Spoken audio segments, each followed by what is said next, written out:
The chains cut deep. The border stretched endless. She was their sacrifice, but the Wolf King saw something they didn't. If you're watching from anywhere in the world, drop your city in the comments below. And if you want to see how Elara survives what's coming next, hit that like button and stick around until the very end. Trust me, you won't see this twist coming. The iron tasted like blood. Elara Voss had been chewing the inside of her cheek for the last 3 miles, trying to focus on something other than the shackles grinding her wrists raw. The chains were old, rusted in places, sharp in others, and they rattled with every stumbling step she took across the frozen ground. Her bare feet had gone numb an hour ago. She couldn't feel the stones anymore, just the occasional bright flare of pain when she stepped on something particularly jagged. Good. Pain meant she was still alive. Behind her, the escort from Silverpine Pack kept their distance. 6 wolves, all of them armed, none of them meeting her eyes. She recognized 2 of them, Garrett, who used to bring her wild herbs when she was younger, and Senna, who'd once asked Elara to heal her daughter's fever. Neither had spoken a word to her since they dragged her from the cellar 3 days ago. Elara didn't blame them. Fear had a way of making cowards of everyone. "Keep moving," one of the rear guards barked. His voice cracked on the second word. Young then, probably his first trade run. She didn't bother responding. What was there to say? Thanks for selling me to settle a debt I didn't create? I hope my life buys you another year of peace. The wind picked up, cutting through the thin excuse for a dress they'd given her. It wasn't mercy, it was practicality. Blackridge wouldn't want damaged goods, so they couldn't let her freeze to death before the handoff. But they also couldn't let her look too comfortable. That might suggest value, and Elara Voss had been made very clear on her value. 0. How much farther? Senna's voice drifted forward. She sounded tired. Another mile, maybe less. That was Garrett. He'd always been good with distances. They'll be waiting at the marker stones. Elara's stomach clenched. The marker stones. Neutral ground between Silverpine and Blackridge territories, where blood debts were settled and prisoners were exchanged. She'd heard stories about that place her whole life. None of them ended well. You think they'll actually take her? The young guard asked. They'll take her, Garrett said flatly. Ronan Kale doesn't break agreements. No, Elara thought. He just breaks people. Blackridge Pack. Even the name sounded like a threat. They were the wolves. Other wolves whispered about, brutal, unforgiving, led by a king who'd supposedly killed his own father to claim the throne. Their territory stretched across the northern frontier, a wasteland of black stone and frozen rivers where only the strongest survived. Mercy was a foreign concept. Weakness was a death sentence, and Elara was about to become their property. She focused on putting one foot in front of the other. The ground had started to slope upward, and she could see the dark shapes of the marker stones in the distance. 3 massive pillars of granite jutting from the earth like broken teeth. Beyond them, the landscape shifted. The scrubby pines of Silverpine territory gave way to something harsher, darker. Blackridge land.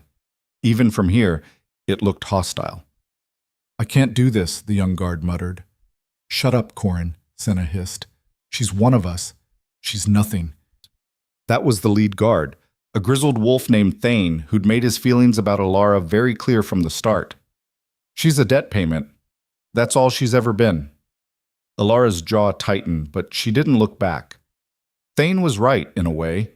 Her parents had died owing Silverpine's Alpha a favor, something about a failed treaty, a broken promise. The details didn't matter. What mattered was that when her parents couldn't pay, the debt had transferred to her. And when Silverpine needed to appease Blackridge after a skirmish went wrong, someone had remembered the orphan girl with no family and no status. Perfect. They crested the hill, and Elara's breath caught. Blackridge wolves. There were at least 20 of them, arranged in a loose semicircle around the marker stones. They were bigger than Silverpine wolves, broader, scarred, armed to the teeth. Most wore dark leather and fur, and their faces were hard in a way that went beyond mere toughness. These were wolves who'd seen things, done things, and at the center of them stood a man who could only be Ronan Kale. He was taller than the others, with shoulders that looked like they could carry the weight of mountains. His hair was dark, pulled back from a face that was all sharp angles and brutal beauty, the kind of face that belonged on ancient coins or war memorials. He wore black from head to toe, and a long coat that moved like smoke in the wind. But it was his eyes that stopped her. Silver, cold, and fixed directly on her. Elara's heart slammed against her ribs. "That's far enough." Ronan's voice cut across the distance like a blade. Deep, controlled, carrying the kind of authority that didn't need volume. The Silver Pine escort halted immediately. Thane stepped forward, pulling a rolled parchment from his coat. "We bring payment for the debt owed. 1 life, as agreed in the Treaty of—" "I can read." Ronan's gaze hadn't left Elara. "Bring her forward." Garrett moved to obey, but Thane held up a hand. "The terms state inspection rights. We need verification that— now." The single word carried such weight that even Thane flinched. Garrett grabbed Elara's chains and pulled her forward, half dragging her down the slope toward the marker stones. She stumbled twice, caught herself, kept moving. The Blackridge wolves watched in silence. A few of them looked curious, most looked bored. She was nothing to them. Just another transaction. Garrett shoved her forward when they reached the stones, and Elara went to her knees on the frozen ground. The impact sent pain shooting up her legs, but she bit down hard and didn't make a sound. She'd be damned if she gave them that. Boots appeared in her line of vision, black leather, scuffed, but well made. "Look at me." It wasn't a request. Elara raised her head slowly, forcing herself to meet Ronan Kael's eyes. Up close, they were even more unsettling, not quite human, not quite wolf, something in between that made her skin prickle with instinctive wariness. He studied her with the same detached interest someone might give a horse at auction. Then something shifted. His eyes widened fractionally, barely noticeable, but Elara caught it. A muscle twitched in his jaw. For just a second, his carefully controlled expression cracked, revealing something underneath that looked almost like shock. Then it was gone. "Remove the chains," Ronan said quietly. Behind him, one of his wolves stepped forward, a massive man with a braided beard and kind eyes that seemed out of place on a Blackridge warrior. He knelt beside Elara and produced a key. "This might hurt," he murmured. The metals dug in pretty deep. The shackles fell away with a series of metallic clicks. Blood rushed back into Elara's hands, bringing a wave of pins and needles so intense she had to close her eyes. When she opened them again, Ronan was still staring at her. "Can you stand?" She nodded. "Then do it." Elara pushed herself to her feet, swaying slightly. The world tilted, steadied. She locked her knees and faced him, chin up despite everything. If she was going to die here, she'd do it on her feet. Ronan's expression remained unreadable. "What's your name?" "Elara Voss." "And you are here to settle a blood debt owed by Silverpine Pack to Blackridge." It wasn't a question, but she answered anyway. "Yes." "Did you agree to this?" The question caught her off guard. Behind her, she heard Thane shift nervously. Elara's voice came out rough. She cleared her throat, tried again. "I wasn't given a choice." "That's not what I asked." She met his eyes. "No, I didn't agree." Silence stretched between them. Somewhere in the distance, a crow called out, the sound harsh and lonely. Ronan's gaze swept over her, taking in the torn dress, the bruises on her arms, the raw wounds on her wrists where the shackles had cut deep. His jaw tightened again. "She's half-starved," he said, still looking at her but clearly addressing Thane. "Injured, barely able to stand." The terms didn't specify condition. The terms specified a life. Ronan's voice dropped to something dangerous. "This is barely that." "She's alive," Thane protested. "That's all the treaty requires." Ronan finally turned to face the Silverpine wolves. The temperature seemed to drop 10 degrees. "You bring me a broken girl in chains and call it payment?" "She's a healer," Thane said quickly. "Rare gift. Worth more than the scraps you fed her? Worth more than the cellar you kept her in?" Ronan took a step forward. Every Blackridge wolf behind him tensed, hands moving to weapons. "I know what you did to her. The whole frontier knows. You starved your own pack member and sold her like livestock." Thane's face went red. "We fulfilled the terms." "You fulfilled nothing." Ronan's voice was quiet now, which somehow made it worse. "You brought me a girl you've already destroyed and expected me to call it even." "Then refuse the trade," Thane shot back. "Break the treaty. See what happens when—" "I accept." The words fell like stones into water. Thane blinked. What? I accept the payment. Ronan's eyes cut back to Elara, and something flickered in their depths, something she couldn't name. The debt is settled. Elara Voss is now under Blackridge protection. Protection? The word sounded wrong coming from him. Thane looked like he wanted to argue, but he just nodded and backed away. Fine. She's yours. We're done here. The Silverpine wolves turned to leave, all of them except Garrett. He hesitated, looking at Elara with something that might have been regret. I'm sorry, he said softly. Then he was gone, following the others back over the hill and out of sight. Elara stood alone in front of Ronan Kael, surrounded by 20 armed Blackridge wolves waiting for whatever came next. Her legs shook, her hands throbbed, but she didn't move, didn't speak. Ronan watched her for a long moment. You're not what I expected, he said finally. Neither are you. His eyebrows rose fractionally. No? I expected cruelty. You're just... She trailed off, searching for the word. Controlled. Something that might have been amusement crossed his face. Give it time. He turned to the bearded wolf who'd removed her chains. Fenrir, get her to the healer's quarters. Food, water, clean clothes. Make sure she's comfortable. Comfortable. Another wrong word? Fenrir nodded. Yes, my king. Ronan started to walk away, then paused. And Fenrir? If anyone touches her, anyone looks at her wrong, bring them to me. Understood. Elara's mind raced. This wasn't how it was supposed to go. She was supposed to be thrown in a cell, or killed, or put to work until she dropped, not given quarters and protection. Why? The word escaped before she could stop it. Ronan looked back at her. For just a second, one brief, unguarded moment, she saw something raw in his expression, something almost like recognition. Because you're mine now, he said quietly, and I protect what's mine. Then he was gone, striding away across the frozen ground with his wolves falling into step behind him, all except Fenrir, who remained at Elara's side, waiting patiently. Can you walk? He asked. I think so. Good. It's not far. Here. He shrugged out of his heavy fur cloak and draped it around her shoulders. The weight of it was immediate and grounding. Better? Elara nodded, not trusting her voice. They walked in silence, following a narrow path that wound between black rocks and dead trees. The landscape here was harsh, all sharp edges and shadows, nothing soft or forgiving. But there was a strange beauty to it, too, in the way starlight caught on ice and the wind sang through stone. You're wondering why he didn't hurt you, Fenrir said after a while. Elara glanced at him. Aren't you going to tell me it's not my place to wonder? No. He smiled, and it transformed his whole face. I'm going to tell you that Ronan Kael is many things, but he's not the monster the frontier thinks he is. Then what is he? Fenrir's smile faded. That's the question, isn't it? They walked for another 20 minutes before the fortress came into view.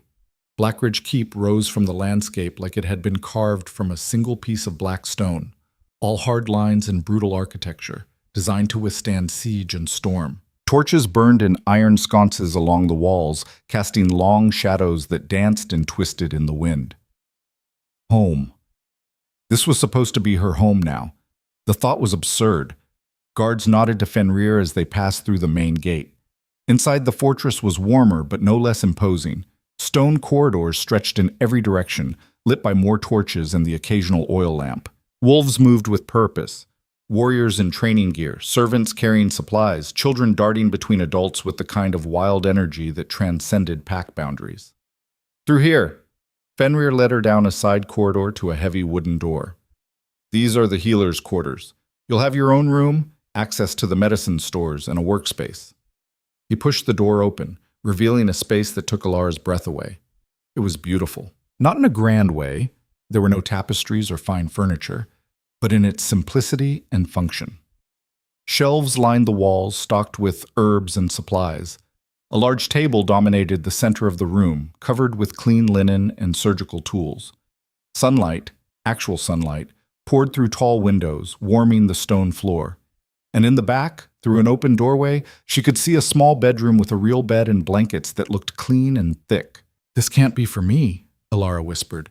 It is. Fenrir moved to the shelves, pulling down jars and bundles with practiced ease. Our last healer died 6 months ago. We've been managing without, but he trailed off, shaking his head. It hasn't been easy. Elara walked to the center of the room, turning in a slow circle. Why do I get the feeling there's more you're not saying? Fenrir set down the herbs he'd been gathering and faced her. Blackridge isn't like other packs. Our culture is harsh. Pain is seen as strength. Weakness is death. Most wolves would rather bleed out than admit they need help. Then why keep a healer's quarters at all? Because Ronan insists on it. Fenrir's voice softened. He lost someone close to him once, someone who might have lived if we'd had a healer. Since then, he's maintained these quarters, kept them ready. Just in case. Just in case. Elara traced her fingers along the edge of the work table, feeling the smooth wood beneath her touch.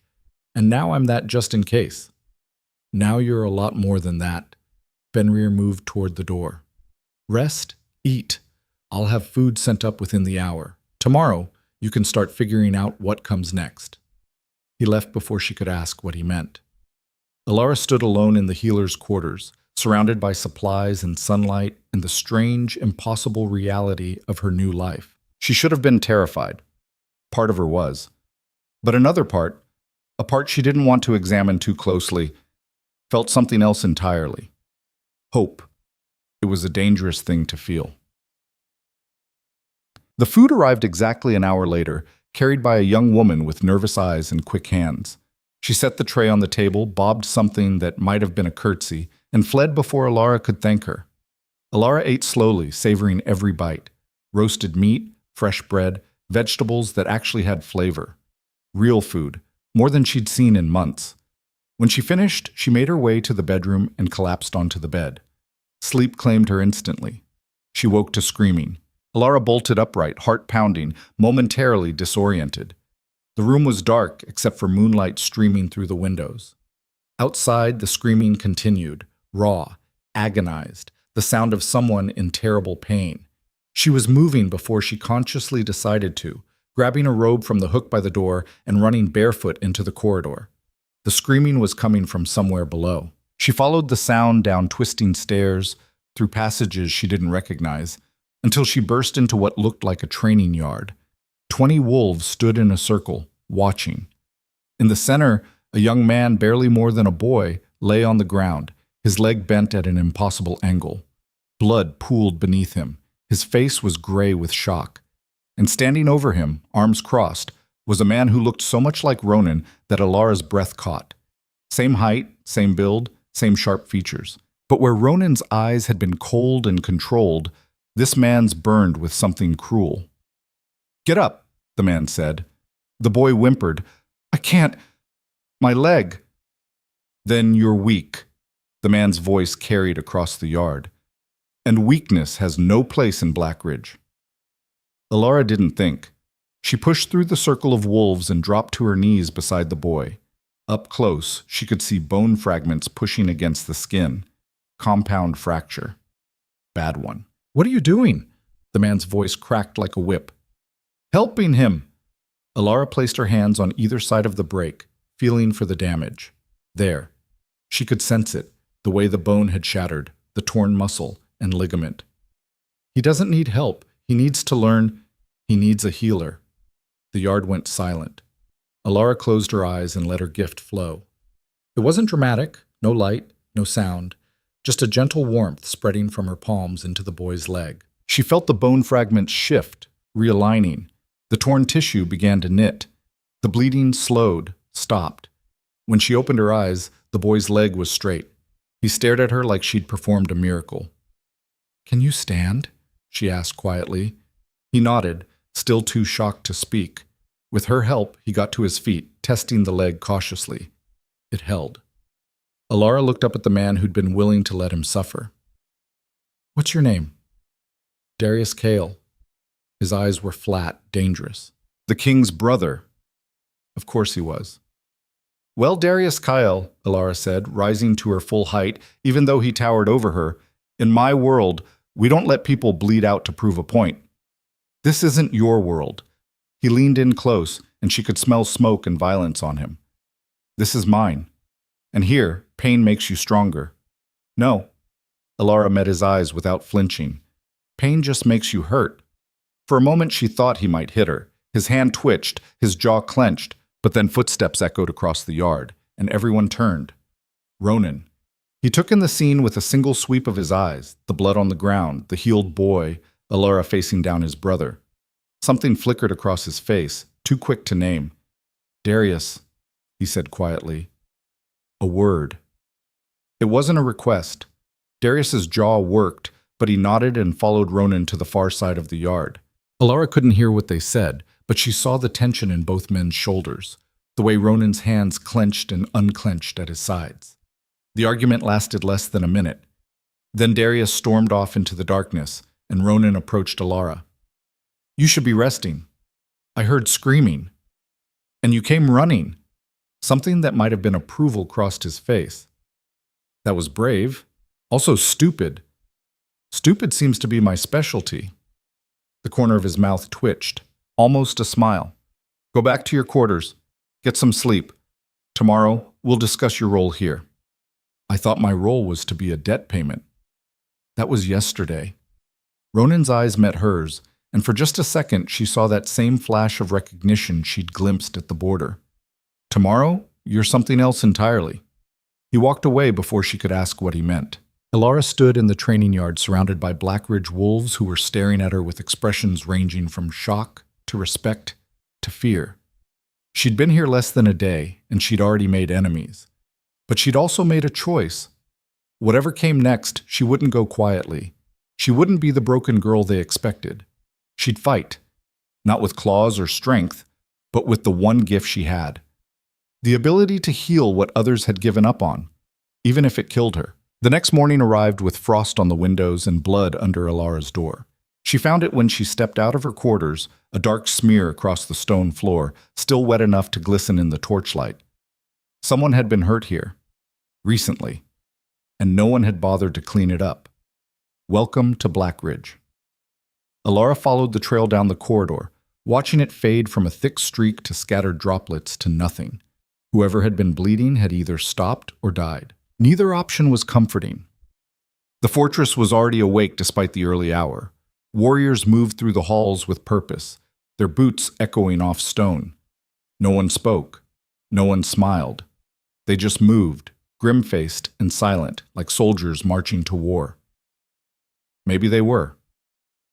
Elara made her way to the main hall, drawn by the smell of food and the low rumble of voices. The space was massive, high ceilings supported by black stone pillars, long tables arranged in neat rows, a roaring fire at the far end that did almost nothing to warm the room. Wolves sat in clusters, eating quickly and efficiently. No lingering, no conversation beyond what was necessary. She spotted Fenrir near the fire and made her way over. "You're up early?" he said, sliding a plate toward her. "Couldn't sleep?" Someone bled outside my door. Fenrir didn't even blink. "Training accident, probably. Darius runs dawn drills. They get rough. Rough enough to need a healer. Usually." He took a bite of bread, chewed thoughtfully. "But most won't come to you. Pride gets in the way." Elara picked at her food. The eggs were good, but her stomach felt tight. "How long has it been like this?" "Like what?" "This brutal." Fenrir set down his fork. "Always, since before Ronan took the throne. His father believed strength was everything, that mercy made you weak, kindness made you soft. Darius learned at his feet. When their father died and Ronan became king, everyone expected things to change." He paused. "They didn't." "Why not?" "Because Ronan carries his own demons." Fenrir's voice dropped. "And because Darius still holds too much power. He's captain of the guard, commander of the warriors. Half the pack answers to him before they answer to Ronan. That's a problem." "That's an understatement." A commotion near the entrance cut off whatever Elara might have said next. Wolves were entering in pairs and small groups supporting injured packmates. She counted 6, all of them bleeding, limping, barely standing. Dawn drills. "I need to go," Elara said, already moving. Fenrir caught her arm. "Wait, you can't just watch me." She crossed the hall quickly. intercepting the first pair before they could disappear down a side corridor. Up close, the damage was worse than she'd thought. The warrior being supported had deep gashes across his chest, the kind that suggested claws. His breathing was shallow, labored. "Let me help," Elara said. The uninjured wolf, a woman with scars across her face, shook her head. "We don't need—" "You're bleeding through your shirt," Elara interrupted, looking at the woman's side where red was seeping through the fabric. "Both of you are hurt." "Let me help, or get out of my way so I can help someone else." The woman's eyes widened. For a moment, Elara thought she'd refuse. Then she nodded once, sharp and quick. "Healer's quarters," Elara said. "Can you make it?" "Yes." "Go. I'll be right behind you." She moved to the next pair, then the next, directing them all to her workspace. By the time she reached the last injured wolf, a young man with a dislocated shoulder and a face full of shame, the hall had gone quiet. Everyone was watching, including Darius. He stood near the fire, arms crossed, expression unreadable. Their eyes met across the room. Elara lifted her chin, daring him to object. He smiled. It wasn't pleasant. Then he turned and walked away. Elara didn't have time to worry about what that meant. She had patience waiting. The next 3 hours passed in a blur of blood and bone. Elara worked methodically, treating each injury in order of severity. The warrior with the chest wounds came first. She had to repair internal damage before addressing the surface cuts. Then the woman with the side injury whose ribs had been cracked. Then the others. None of them spoke beyond what was necessary. They endured her touch with gritted teeth and rigid spines, as if accepting help was itself a kind of failure. "You can relax," Elara told the young man with the dislocated shoulder as she positioned his arm. "This is going to hurt regardless of how tense you are. Pain makes you stronger," he said through clenched teeth. "Pain just makes you hurt." She pulled, feeling the joint pop back into place. He gasped but didn't cry out, and pretending otherwise doesn't make you brave. It just makes you stubborn. She felt the shoulder settle, knit the torn ligament, stepped back. "Test it." He rotated his arm cautiously. Full range of motion, no grinding, no pain. His eyes went wide. "How did you—" "Training," Elara said simply. "Same as you trained to fight. I trained to heal. Now go get some rest. And next time Darius pushes you past your limit, remember you're allowed to say no." "I'm not." The young man's voice was quiet. "Refusing an order means punishment. Punishment means—" "I know what it means." Elara cleaned her hands in the basin, watching pink water swirl down the drain. "But there's a difference between following orders and accepting abuse. Figure out which is which." He left without responding. Elara worked through the morning and into the afternoon, treating a steady stream of injuries. Word had spread. There was a healer who didn't ask questions and didn't judge. Warriors started appearing at her door with wounds they'd been hiding for days, weeks. A broken finger that had healed wrong. A deep cut that had gotten infected. Burns from training accidents, sprains from overwork. She treated them all. By the time the sun started to set, Elara's hands were shaking from exhaustion and her gift felt stretched thin. Healing took energy. Her energy. And she'd been pouring it out all day without stopping to replenish. "You need to rest," Fenrir's voice came from the doorway. Elara looked up from the warrior whose ankle she was repairing. "I'm fine." "You're swaying on your feet." "I said I'm fine." Fenrir crossed the room and physically took her hands away from the patient. "You're done for today. Go eat. Sleep. Come back tomorrow." "But that's an order." His voice was gentle but firm. "From someone who outranks you." Elara wanted to argue, but the room tilted slightly and she had to grab the table for support. Fine. Maybe he had a point. "Tomorrow," she told the warrior with the ankle. "Come back tomorrow, and I'll finish." He nodded, limped out. Elara made it halfway to the door before her legs gave out. Fenrir caught her before she hit the ground, his arms solid and steady. "Easy. I've got you." "I just need food," Elara mumbled. "I'm just tired." "You're depleted." He lifted her like she weighed nothing, carrying her toward the bedroom. "You gave too much. Your body's shutting down to protect itself." He set her on the bed, disappeared, returned with bread and dried meat in a water skin. Eat slowly, small bites. Elara forced herself to chew, to swallow. The food helped. After a few minutes, the shaking eased and the room stopped spinning. Better? Fenrir asked. Yeah. She drank deeply from the water skin. Thanks. You can't do this again, not like this. He sat on the edge of the bed, his expression serious. Healing that many people in one day, pushing your gift that hard. It'll kill you. I had to help them. I know, but you're no good to anyone dead. Fenrir ran a hand through his beard. Pace yourself, set limits, learn to say no. I don't know how to do that. Then learn fast. He stood, moved toward the door. Because Darius noticed what you did today, and when Darius notices something, it's never good.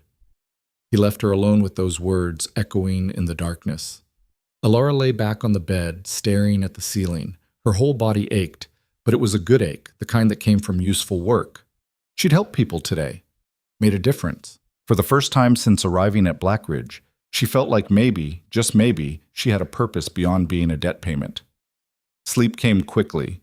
She woke to shouting. It was darker now, full night, judging by the stars visible through the window. The shouting was coming from somewhere close, angry voices overlapping in a way that suggested an argument on the verge of violence. Elara grabbed her robe and stepped into the corridor. 2 warriors stood outside her door, one of them holding the other back. The one being restrained was bleeding from a cut above his eye, and his face was twisted with rage. She has no right, he was yelling, no right to interfere. Calm down, Marcus. I earned those scars. I earned that pain, and she just took it away like it meant nothing. Elara's stomach dropped. She recognized him, one of the warriors she'd treated earlier, a man with old burn scars across his back that she'd healed without asking permission. Marcus. She stepped forward slowly, hands visible. I was trying to help. I didn't ask for help. His voice cracked. Those scars were mine, my proof that I survived, and you erased them. I thought you thought wrong. He jerked free from his friend's grip, got in her face. In Blackridge, scars are honor. They're strength. They're everything. And you just made me weak. Elara opened her mouth to respond, but a new voice cut through the tension. That's enough. Ronan. He appeared at the end of the corridor like a shadow-given form, moving with that same controlled grace she'd noticed at the border. The 2 warriors immediately stepped back, heads bowed. She dishonored me, Marcus said, but his voice had lost its edge. The code says, the code, Ronan interrupted quietly, says that challenging a member of the pack requires formal declaration. Did you make one? Marcus's jaw worked. No, my king. Then this conversation is over. Ronan's eyes flicked to Elara. Are you hurt? No. Good. He looked back at Marcus. You have 2 choices. Accept the healing and move forward, or come to me tomorrow and we'll discuss reassignment. But you don't threaten her. Clear? Clear. The warriors left. Ronan remained, studying Elara with that same unreadable expression. You can't heal everyone, he said finally. Why not? Because some people need their pain. He moved closer, and she caught the scent of smoke and leather. In Blackridge, scars tell stories. They're proof you survived something others didn't. Taking that away, even with good intentions, takes away part of who they are. That's insane. That's our culture. Ronan's voice was soft, almost gentle. And you're going to have to navigate it if you want to survive here. Elara felt anger flare hot in her chest. So what am I supposed to do? Let people suffer because suffering makes them feel strong? No, you're supposed to ask first. He paused. And you're supposed to understand that strength in Blackridge doesn't look like strength anywhere else. Here, enduring pain is survival. Showing weakness gets you killed. Then your culture is broken. The words were out before she could stop them. Elara braced for anger, for violence. Instead, Ronan's expression shifted into something almost like approval. Yes, he said quietly. It is. They stood in silence, the admission hanging between them like something fragile and dangerous. Why haven't you changed it? Elara asked. You're the king. Kings don't have as much power as you think. Ronan's jaw tightened, especially when half the pack still answers to someone else. Darius. He meant Darius. Then take that power back. It's not that simple. It never is. Elara crossed her arms. But that doesn't mean it's impossible. Ronan studied her for a long moment, something shifting in his expression that she couldn't quite name. You're braver than you know. I'm terrified. I know. That's what makes it brave. He turned to leave, then paused. The warriors you helped today, they'll remember. Some will resent you for it. But others, he trailed off. Others might start to wonder if there's another way. Is there? I don't know. Ronan's voice was barely above a whisper. But I'm starting to think you might show us. Then he was gone, leaving Elara alone in the corridor with more questions than answers. The days that followed settled into a pattern. Elara woke early, treated injuries, navigated the complicated politics of who wanted healing and who saw it as weakness. She learned to ask permission before touching anyone, learned to recognize the difference between someone who needed help and someone who needed to prove they could endure. It was exhausting. But slowly, something began to shift. The warriors who'd accepted her healing started coming back, not for treatment, but to talk, to ask questions, to sit in the healer's quarters and just exist in a space where pain wasn't glorified and weakness wasn't punished. Fenrir became a regular presence, helping her organize supplies and running interference when someone got aggressive. He taught her the names of herbs that grew in the northern territories, showed her how to make poultices that would work in freezing temperatures. You're good at this, he said one afternoon as they worked side by side, grinding dried roots into powder. At what? Creating spaces where people feel safe. He glanced at her. That's rarer than you think. Before Elara could respond, a child appeared in the doorway, a girl no older than 8 with dark hair and huge eyes. She was crying silently, tears streaming down her face, one arm held close to her chest. Elara was on her feet immediately. Hey, what's wrong? The girl hiccuped, tried to speak, couldn't. It's okay. Elara knelt down to the girl's level. I'm Elara. Can you show me where it hurts? The girl extended her arm slowly. The wrist was swollen, already turning purple. Broken, probably. But that wasn't what made Elara's blood run cold. There were other bruises. Old ones, finger-shaped marks on the girl's upper arm, a fading black eye barely visible under carefully arranged hair. Who did this to you? Elara's voice came out harder than she intended. The girl flinched back. I'm sorry, I'm not angry at you. Elara softened her tone. But I need to know who hurt you. Training, the girl whispered. You're 8 years old. Commander Darius says we start young. The girl's voice was barely audible. Says pain makes us strong. Elara's vision went red around the edges. She took a slow breath, forced herself to focus. Okay, let me look at your wrist first. This might hurt a little, but I'll be as gentle as I can. She felt along the bone, confirming what she'd suspected. Clean break, recent. The healing was simple. She'd done it 100 times. But as her hands glowed with warmth and the bone knit itself back together, all Elara could think about was Darius standing over this child, teaching her that suffering was noble. There, she released the girl's wrist. How does that feel? The girl flexed her fingers, eyes wide. It doesn't hurt. Good. Elara stood, moved to the shelves. I'm going to make you something for the other bruises. A salve. It'll help them heal faster. I'm not supposed to use medicine. Why not? Commander Darius says it makes us soft. Commander Darius, Elara said carefully, isn't here, and I'm the healer, which means when it comes to injuries, I make the rules. Understand? The girl nodded slowly. Elara mixed the salve quickly, showing the girl how to apply it. Come back tomorrow. And if anyone hurts you again, you come straight to me. Clear? Yes, ma'am. The girl left, moving quieter than any child should. Fenrir was watching Elara with an expression that might have been concern. You're going to make an enemy. I already have one. Elara wiped her hands clean, but they were shaking. He's teaching children that pain is strength, that abuse is training. How is no one stopping this? Because it's always been this way. Because Ronan's trying to change things slowly, carefully, without starting a civil war, because everyone's too afraid to fight back. Elara cut him off. Well, I'm not. Elara, No. She turned to face him fully. I didn't survive Silverpine's cruelty just to watch it happen here. If Darius wants to make an enemy of me, fine. But I'm not backing down. Fenrir sighed. You're going to get yourself killed. Probably. And you're okay with that? Elara thought about the little girl with the broken wrist and the silent tears. About the warriors who hid their injuries because showing weakness meant punishment. About a culture so twisted that suffering had become sacred. I'm okay with trying, she said finally. That night, Elara couldn't sleep. She paced her quarters, mind racing, trying to figure out how to navigate a situation where doing the right thing might get her killed. Around midnight, she gave up and went for a walk. The fortress was quieter at night, but not empty. Guards patrolled the walls. Wolves moved through shadows on errands she couldn't guess. She wandered without direction, just trying to clear her head. She found herself in the training yard where she'd first confronted Darius.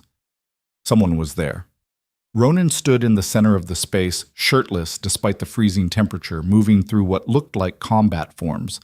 His body was a map of scars, some old and faded, others newer. He moved with lethal precision, every strike controlled, every turn exact. Elara should have left. Instead, she stepped into the yard. Ronan stopped mid-movement, turned to face her. Can't sleep? Too much thinking. I know that feeling. He grabbed a shirt from the fence, pulled it on. What's bothering you? Your brother is training children to see abuse as strength. Ronan's expression went carefully blank. I know. And you're letting him? I'm trying to find a way to stop him that doesn't tear the pack apart. His voice was tight. You think I like what he's doing? You think I enjoy watching him twist everything our father taught us into something even worse? Then stop him. It's not that simple. The words came out sharper than Elara had ever heard from him. Half the warriors follow him because they believe what he's teaching. The other half are too afraid to object. If I move against him directly, we'll have a civil war. Wolves will die. Children will die. Everything I've been trying to build will collapse. So instead, you do nothing? I do what I can. Ronan's hands clenched at his sides. I change rules where I can. I protect who I can. I push back in ways that won't trigger a violent response. It's not enough, I know that. But it's all I have. Elara stepped closer. What if there was another way? What do you mean? What if we didn't fight Darius directly? What if we just offered an alternative? The idea was forming as she spoke. What if we showed the pack that strength doesn't have to mean suffering? That healing isn't weakness? That there's another way to survive? Ronan stared at her. You want to change the culture. I want to give people a choice. Elara met his eyes. Right now, Darius controls the narrative. Pain equals strength, mercy equals weakness. But what if we proved that wrong? What if we created a space where warriors could be strong and kind? Where children could train without being broken? Darius would see it as a direct challenge. Let him. Elara felt something fierce rising in her chest. I'm tired of being afraid. I'm tired of watching people suffer because no one will stand up to him. If he wants a fight, he can have one. He'll destroy you. Maybe. Elara smiled and it felt dangerous. But I bet I can heal faster than he can hurt me. For a long moment, Ronan just looked at her.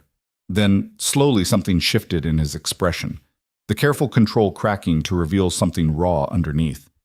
You're insane, he said. Probably. And brave. And reckless. And he stopped, shook his head. I should forbid this. But you won't. No. His voice was quiet. Because you're right. We need another way. And if there's even a chance you can show us one. He trailed off. What do you need from me? Permission, protection, and a promise that you'll back me when Darius retaliates. You have all three. Ronan extended his hand. Elara took it. His palm was warm, calloused, steady. The moment their skin touched, she felt it again, that strange recognition, like something deep inside her knew him, recognized him. Thank you, she said. Ronan didn't let go. One condition. What? You don't do this alone. Fenrir will help you, so will others. Build your support before you make your move. Because when Darius realizes what you're doing, His grip tightened fractionally. He won't play fair. Neither will I. Something that might have been admiration flickered in Ronan's eyes. I believe you. They stood there in the training yard, hands clasped, an alliance forming between them that felt bigger than either of them had intended. Overhead, clouds shifted and moonlight spilled across the fortress, painting everything silver. Elara felt the weight of what she'd just committed to. The danger. The risk. The very real possibility that this would end with her death. But she also felt something else. Something she hadn't felt in a long time. Purpose. I should let you sleep, Ronan said, but he still hadn't released her hand. You should. Neither of them moved. Then, from somewhere in the fortress, a bell tolled, deep and resonant. Ronan's head snapped up. What is that? Elara asked. Emergency signal. He was already moving toward the main building. Stay here. Not a chance. She followed him through corridors and downstairs, emerging into a large chamber filled with warriors. At the center stood Darius, and at his feet lay a body. Elara's breath caught. It was the young warrior from earlier, the one she'd told to question orders. His throat had been cut. Fresh blood pooled beneath him. Training accident, Darius announced to the assembled crowd. His voice was calm, almost bored. He overstepped, challenged authority. This is the consequence. You murdered him, Elara heard herself say. Every head turned. Darius's eyes found hers across the room. He smiled. I enforce discipline. There's a difference. He was barely 18 years old. Old enough to know better. Darius stepped over the body like it was nothing. Old enough to understand that in Blackridge, weakness is death. You should remember that, healer, before you forget your place. The threat was clear. The message unmistakable. This was what happened to wolves who questioned the order of things. Elara looked at Ronan. His face was stone, but his eyes burned with helpless fury. He couldn't move against Darius. Not here, not now, not without triggering the very war he was trying to prevent. But Elara could. She crossed the room slowly, deliberately, until she stood over the dead warrior. Then she knelt, placed her hands on his chest, and poured every ounce of her gift into him. What are you doing? Darius's voice had lost its casual tone. Elara didn't answer. She focused everything she had on the cooling body beneath her hands, the torn throat, the damaged vessels, the still heart. Bring him back, please, let me bring him back. Her gift flared hot and bright and desperate. The warrior gasped. His eyes flew open. Blood rushed back into his face.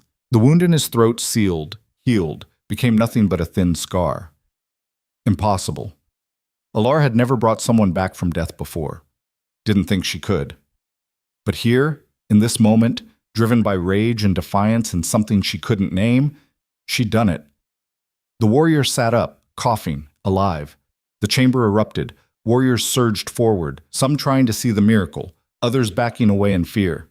Darius stood frozen, his expression caught between fury and shock. And Ronan was staring at Elara like he'd never seen her before, like she was something terrifying and magnificent and completely beyond his understanding. Elara stood on shaking legs, her gift completely depleted, her body screaming in protest. She locked eyes with Darius across the chaos. In my world, she said clearly, loudly, we don't let people die to prove a point.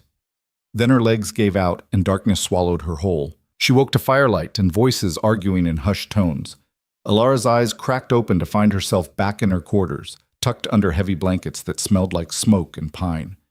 Every muscle in her body screamed. Her head pounded like someone had taken a hammer to her skull. Even breathing hurt. Completely reckless, a familiar voice was saying. Fenrir. She could have died. But she didn't. That was Ronan, quieter but no less intense. She brought him back. Do you understand what that means? It means Darius will see her as a threat he can't ignore. He already saw her that way. Elara tried to sit up and immediately regretted it.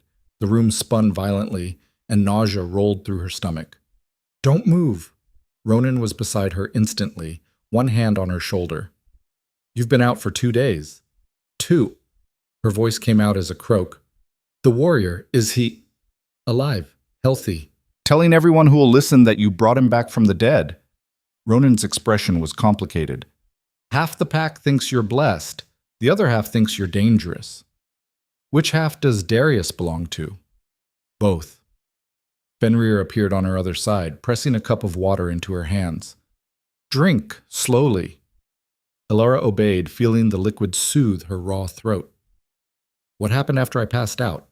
The two men exchanged glances. Chaos, Fenrir said finally. Warriors arguing about whether what you did was a miracle or a violation. Darius trying to spin it as dark magic, Ronan declaring you under royal protection. And then Darius challenged that protection, Ronan added, his voice tight. In front of everyone. Said that if you were truly under my authority, you should be subject to pack law, which means a trial. Elara's stomach dropped. Trial for what? Interfering with pack justice, using forbidden magic. Take your pick. Ronan's jaw clenched. He's turning this into a power play. If I protect you, I'm undermining pack law. If I don't, he gets to punish you however he sees fit. When? Tomorrow night, full moon. The whole pack will witness. Fenrir's voice was grim. It's theater. Darius wants everyone to see what happens when someone challenges him. Elara set down the cup, her hand steadier than she felt. Then we give them a show. This isn't a game, Ronan snapped. If the trial goes against you, Darius can demand execution, and I won't be able to stop it without starting a war. I know. Elara met his eyes. But hiding won't help either. If I'm going to change things here, I need to face this head on. You're not strong enough. You can barely sit up. I have a day to get stronger. She pushed the blankets aside, ignoring the way her vision blurred. Help me or get out of my way. Ronan caught her before she could stand, his hands firm on her arms. Stop. Just stop. His voice was rough. You don't have to do this. Yes, I do. Why? The question came out almost desperate. Why are you so determined to fight a battle you can't win? Because I've spent my whole life being powerless, Elara wanted to say. Because I'm tired of watching cruelty go unchallenged. Because if I don't stand up now, I never will. Instead, she said simply, because someone has to. Something shifted in Ronan's expression, the control he wore like armor cracking just enough to show what lay beneath. Pain, exhaustion, and something that looked almost like hope. Then you're not doing it alone. He released her arms but didn't step back. Fenrir will help you prepare. I'll make sure the trial is conducted fairly. And if Darius tries anything, he will, Elara interrupted. We all know he will. Then we'll be ready. Ronan's eyes held hers. But you need to understand something. Tomorrow night, I can't show favoritism. I have to be impartial, which means I can't protect you the way I want to. I'm not asking you to. I know, but I'm going to anyway. His hand found hers, squeezed once. Just be careful. Then he was gone, leaving Elara alone with Fenrir and a day to prepare for something that might get her killed. The next 24 hours passed in a blur of preparation. Fenrir drilled her on pack law, teaching her the protocols of a formal trial. The little girl with the broken wrist, whose name, Elara learned, was Mira, brought her food and water, refusing to leave even when Elara told her it wasn't safe. You helped me, Mira said stubbornly. Now I help you. Other wolves appeared throughout the day. Warriors she'd healed, bringing offerings, herbs, furs, small tokens of support. They didn't stay long, didn't say much, but their message was clear. She wasn't alone. But neither was Darius. As sunset approached, Elara could hear his supporters gathering in the main hall. Their voices carried through the stone corridors, loud, aggressive, demanding justice for what they called her crimes. They're working themselves into a frenzy, Fenrir observed, peering out the window. Darius has been feeding them stories all day, making you out to be some kind of dark witch who violated the natural order. Maybe I did. Elara was braiding her hair, trying to keep her hands busy. Bringing someone back from death, that's not natural. Neither is letting people die when you could save them. Fenrir turned from the window. You ready? No. Yes. Liar. But he smiled, sad and warm. Come on, it's time. The main hall had been transformed. Torches lined the walls, casting dramatic shadows across the gathered crowd. Every wolf in Blackridge seemed to be there, packed shoulder to shoulder, the air thick with tension and anticipation. A raised platform had been erected at the far end, where 3 chairs sat like thrones. Darius occupied the center chair, looking every inch the commander in his formal leathers and furs. To his left sat an older woman Elara didn't recognize. Severe face, calculating eyes. To his right, the chair remained empty. For Ronan. Elara walked down the center aisle, Fenrir at her side, feeling hundreds of eyes tracking her movement. Some looked curious, others hostile. A few, she caught sight of the warriors she'd healed, Mira clinging to someone's hand, looked hopeful. She reached the platform and stopped, keeping her spine straight and her chin high. Darius smiled down at her. Elara Voss, you stand accused of violating pack law. How do you plead? I'd like to hear the charges first.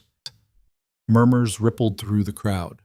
Bold, the older woman remarked. I like that. Darius's smile didn't waver. The charges are simple. You interfered with lawful execution. You used forbidden magic to resurrect the dead. And you challenged pack authority in front of witnesses. He leaned forward. Each crime carries a penalty of death. Then it's a good thing I'm not guilty. The murmurs grew louder. You don't deny what you did? Darius asked. I deny that what I did was criminal, Elara's voice carried across the hall.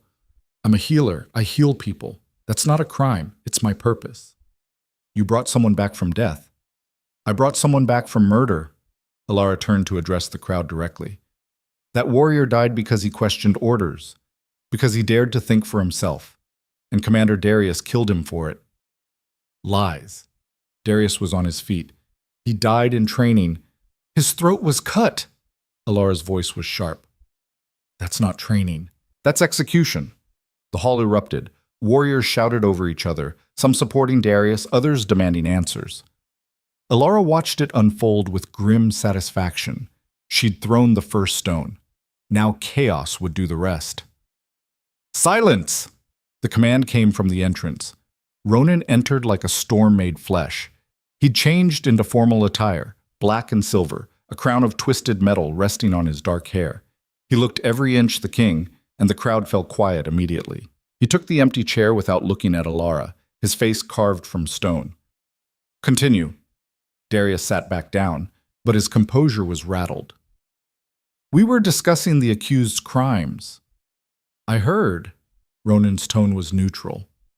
Elder Morna, what does pack law say about healing magic? The older woman consulted a thick book in her lap.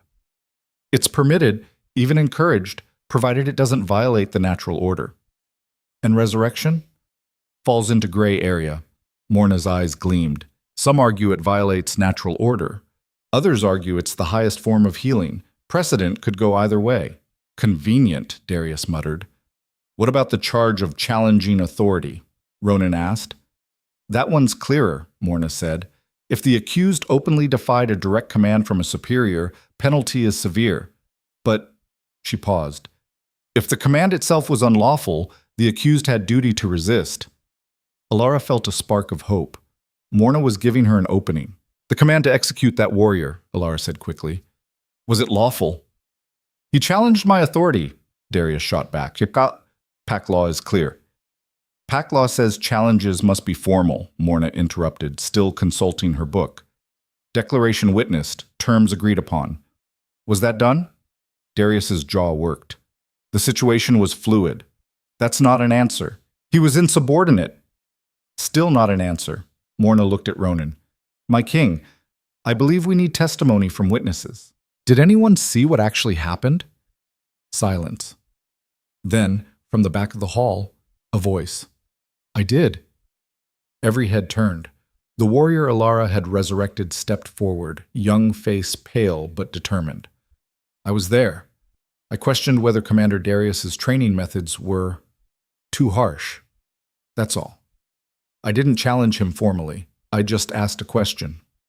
And he killed you for it, Elara said softly. He would have. The warrior's voice strengthened. If you hadn't brought me back. The hall erupted again, louder this time. Warriors were arguing openly now, old divisions cracking wide. Elara saw it happening in real time, Darius's support fracturing, doubt spreading like poison. This is absurd. Darius was on his feet again. You're letting her manipulate you. She's dangerous. She's effective, Morna corrected. There's a difference. She violated every principle Blackridge stands for. Perhaps those principles need examining. The elder's voice was mild, but her words landed like bombs. I've been watching you, Darius Kale. Watching how you train warriors, how you treat children, how you confuse cruelty with strength.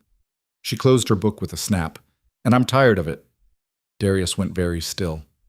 Careful, old woman. Or what? You'll kill me too? Morna laughed, sharp and bitter. I've lived through 5 kings. I'm not afraid of you.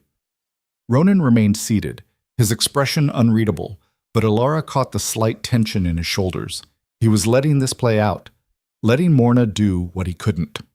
The trial is over, Morna announced. I find Elara Voss not guilty of all charges. Furthermore, I recommend investigation into Commander Darius's training practices and whether they violate— No!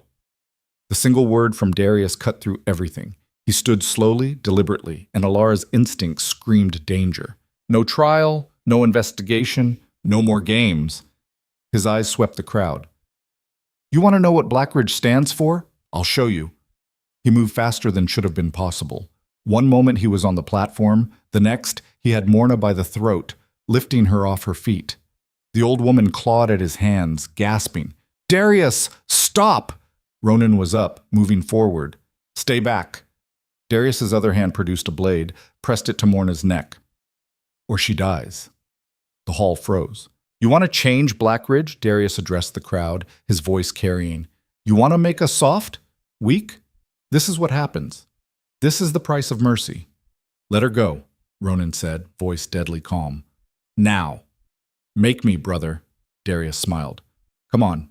Show them what you really are. Show them the beast.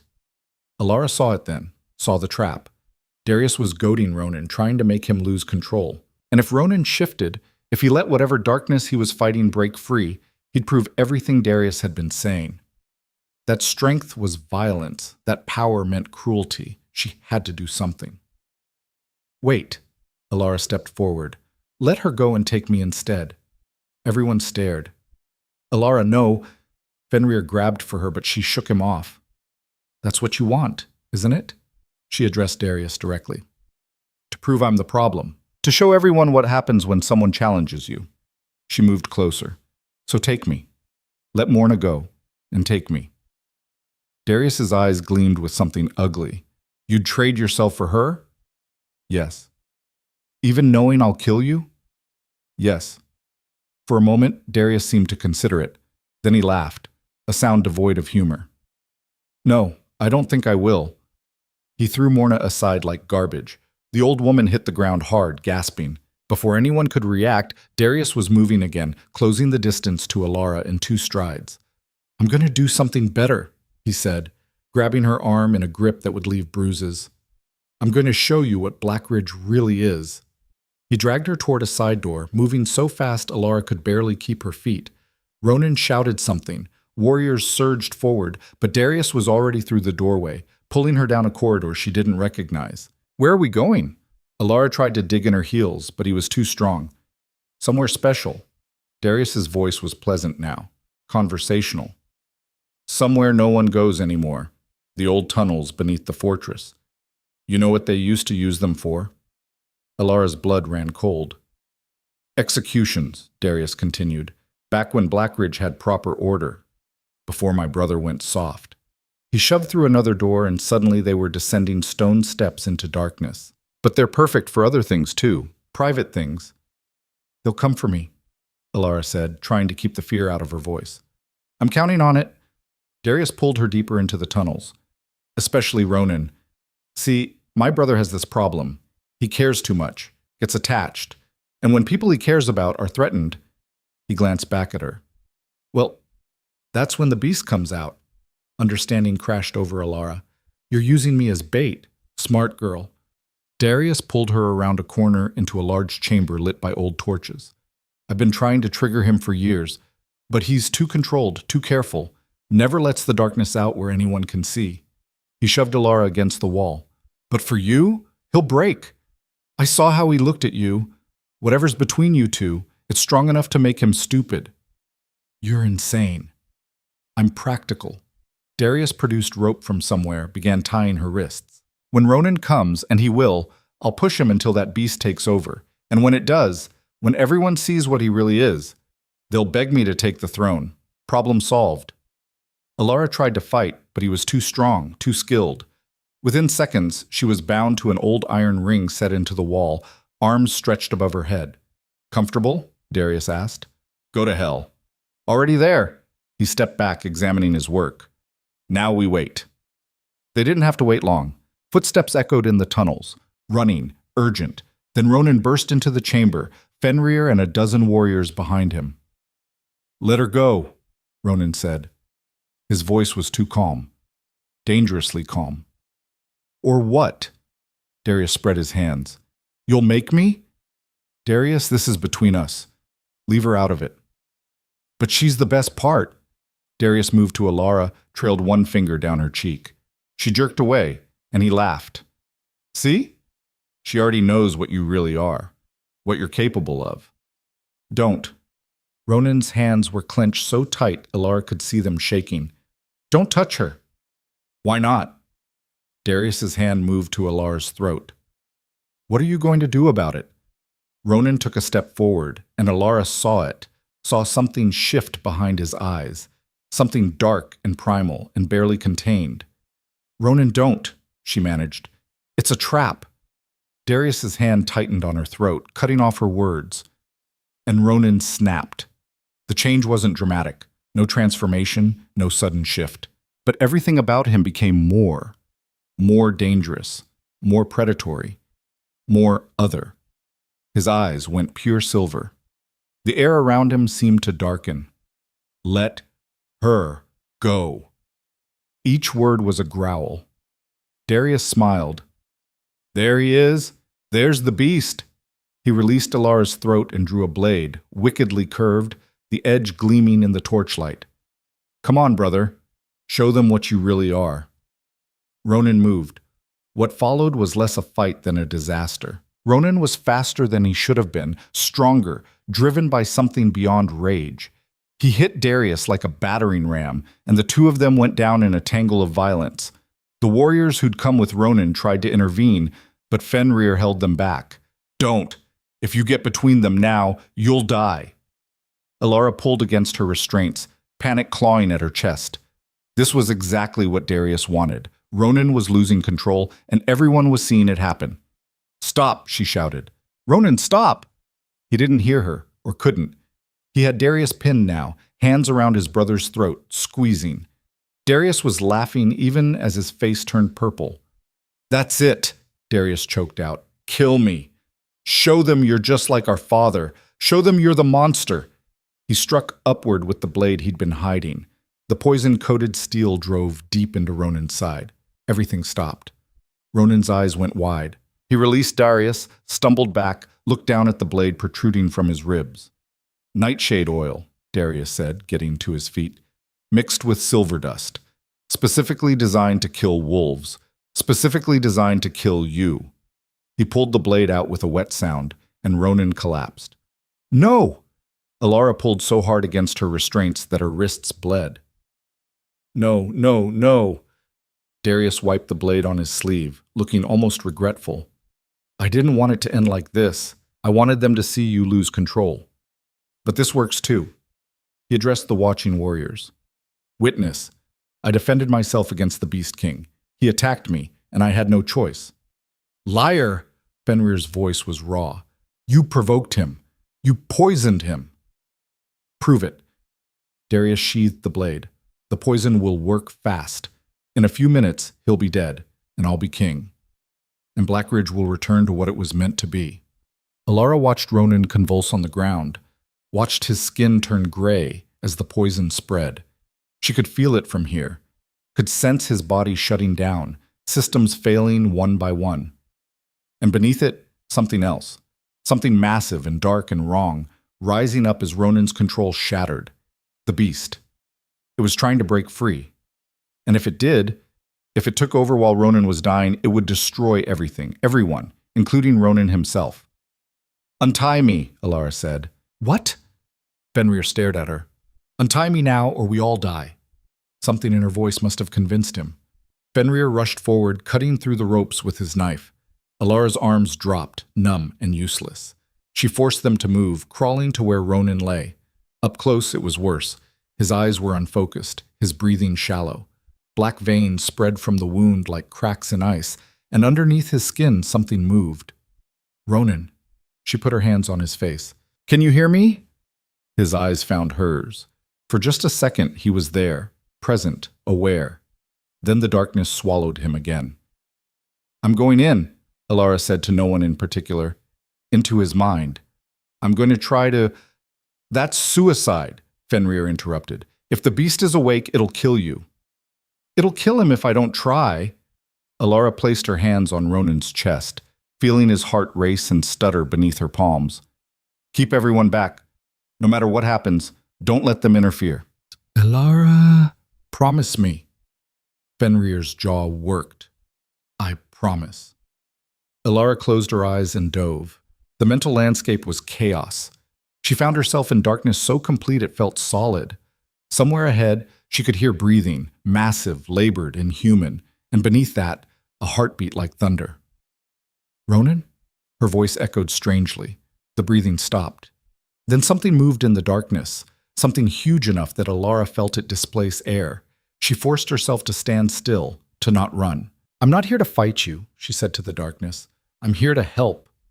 A growl answered her, low, dangerous, the sound of a predator that had never known mercy. I know you're scared, Elara continued. I know you think you're protecting him, but you're not. You're killing him. The darkness shifted. For just a moment, she caught a glimpse of what lived here.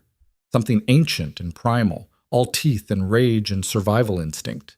It wasn't evil. It was terrified. You don't have to be alone, Elara whispered. You don't have to carry this by yourself. Another growl, but quieter now. Uncertain. Elara took a step forward into the darkness, then another. Her gift flared warm in her chest, not attacking, just present, offering. Let me help you, she said. Let me help both of you. The beast emerged from the shadows. It was massive, wolf-shaped but wrong, too large, too sharp, made of nightmare and fear. Its eyes burned silver and its teeth could have torn her apart. Elara didn't run. She walked toward it, hands out, showing she had no weapons. I see you, she said. I see what you are. Not a monster, just something trying to survive. The beast lowered its head, bringing those burning eyes level with hers. And Elara understood. This wasn't some separate entity. This was Ronan. The part of him he'd been taught to hate, to hide, to fear. All his darkness, his rage, his grief, shaped into something he could barely control. It wasn't trying to destroy him. It was trying to keep him alive the only way it knew how, through violence. You don't have to fight anymore, Elara said gently. She placed one hand on the beast's massive head. You can rest. I've got him. The beast shuddered beneath her touch. Then, slowly, impossibly, it began to shrink. The teeth receded, the eyes dimmed. The darkness pulled back, condensing, reorganizing, becoming part of Ronan instead of something separate. Elara felt the moment it happened, felt the beast and the man merge, become whole, become balanced. The poison was still there, still killing him, but now she could fight it. Now she had a chance. She poured everything she had into healing him. The poison fought back, burning and toxic, but she was stronger. She found every drop, every trace, and neutralized it, repaired the damage to his organs, knit torn tissue, brought his heart back to steady rhythm. When she finally pulled back, gasping, Ronan's eyes were open, and they were his own. She was back in the physical world, sprawled across his chest, her hands still glowing faintly with warmth. Around them, the chamber was silent. Ronan stared up at her, and for the first time since she'd met him, his expression was completely unguarded. What did you do? He whispered. Saved you. That's not... He stopped, seemed to search for words. I felt you. Inside my head. You touched the beast and it didn't hurt me because it's not a beast. Elara's voice was rough with exhaustion. It's you. It's always been you. Just the parts you were afraid of. Ronan's hand came up to cup her face, his thumb brushing her cheek. How are you real? Before Elara could answer, Darius's voice cut through the moment. Touching, really. He was standing now, blade in hand again, looking at them with disgust. But it changes nothing. You're both still going to die. Ronan was on his feet so fast Elara barely saw him move, but this time there was no loss of control, no beast taking over. Just Ronan, whole, balanced, dangerous in a completely controlled way. You tried to kill me, he said calmly. You used poison. You manipulated her. You've been undermining me for years. He took a step forward. And I'm done. Darius backed up, suddenly looking uncertain. Brother, don't call me that. Ronan's voice was quiet, deadly. You stopped being my brother the day you chose fear over family. He moved. This fight was different. No wild rage, no loss of control, just precision. Ronan disarmed Darius in 3 moves, had him on the ground in 5. The blade clattered across the floor. You could have been better, Ronan said, looking down at his brother. You could have chosen differently. I did choose. Darius spat blood. I chose strength. No, you chose cruelty. Ronan's expression was almost sad. And that ends now. He looked up at the gathered warriors. Darius Kyle is stripped of rank and exiled from Blackridge. If he returns, he dies. Anyone who follows him goes with him. Silence. Then Fenrir stepped forward. I stand with my king. Another warrior joined him, then another. Within moments, every wolf in the chamber had made their choice, and none of them chose Darius. Ronan hauled his brother to his feet. You have until dawn to leave. After that, you're prey. Darius's face twisted with rage and humiliation. This isn't over. Yes, Ronan said quietly. It is. Fenrir and 2 others dragged Darius away, still fighting and cursing. The other warriors followed, leaving Ronan and Elara alone in the old execution chamber. For a long moment, neither spoke. Then Ronan turned to her, and the look on his face made Elara's breath catch. You went into my mind, he said. No one's ever done that before. I had to save you. You could have died. I know. And you did it anyway. He stepped closer. Why? Because you're worth saving, Elara wanted to say. Because despite everything, you're trying to be better. Because when I touch you, something in me recognizes something in you. Instead, she said, because someone has to stand up to the darkness.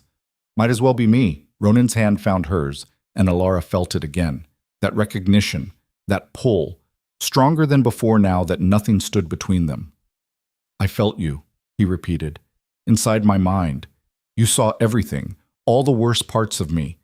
And you didn't run. Why would I? Elara squeezed his hand. I've got plenty of darkness in me too. His thumb traced circles on her palm. What happens now?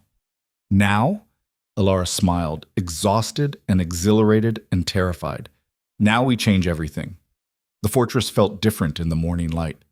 Elara stood at the window of her quarters, watching the sun climb over the black stone walls. Below, the training yard was already full, but the sounds were different, less harsh, fewer screams. Warriors still sparred, still pushed themselves, but there was something else now. Laughter, actual conversation, small moments of humanity breaking through the iron discipline.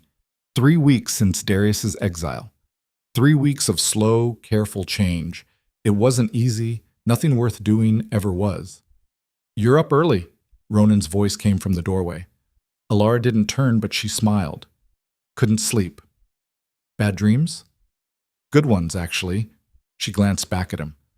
That's what's keeping me awake. He crossed the room to stand beside her, close enough that their shoulders almost touched. They'd been doing this dance for weeks now, circling each other, drawn together, but never quite closing the distance. Too much uncertainty, too much at stake.